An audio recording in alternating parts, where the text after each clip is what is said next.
HitFilm Sensei here. Today in this video, we are going to create an awesome Starfield background for your Star Wars fan film.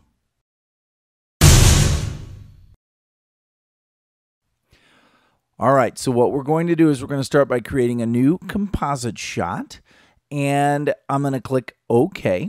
In that composite shot, I'm going to add a new plane layer, so I'm going to click on New Layer, Plane. I can also use the hotkey Control-Alt-A, and I'm going to make sure that this plane is black, and I can call it stars or background or whatever I feel like calling it, and I can leave it at the timeline match here.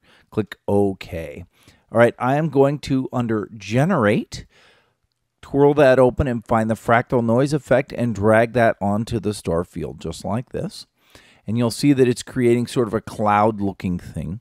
But if I twirl open the properties, you'll see the preset folder, and if I click on that, then there are several choices that you can choose from, and one of them is Starfield. And there's a Starfield. Now, that's great so far, but if I were to add a new camera, and I were to, under Transform, start panning that camera, say, for example, on the y-axis, you'll notice that it doesn't do anything, right?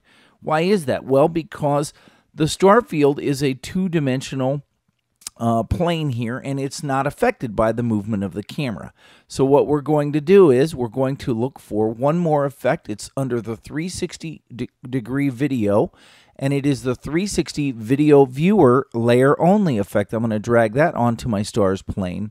And you can see how that makes that wonky looking, right? But what we're going to do is twirl that 360 video viewer layer open, and under the scale property, I'm going to reset that to about 20 or 25%. So now it sort of has rewrapped itself into fifths around the 360-degree view.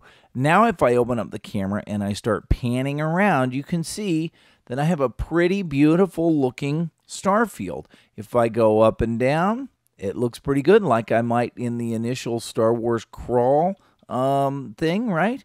If I go side to side, it looks pretty good like that too. Now I might set up a nice camera jib set up from there, but I will talk about that in the next video when I talk about how to do this in the Pro version. So if you have any questions, feel free to leave them in the comments below. Otherwise, thanks for watching.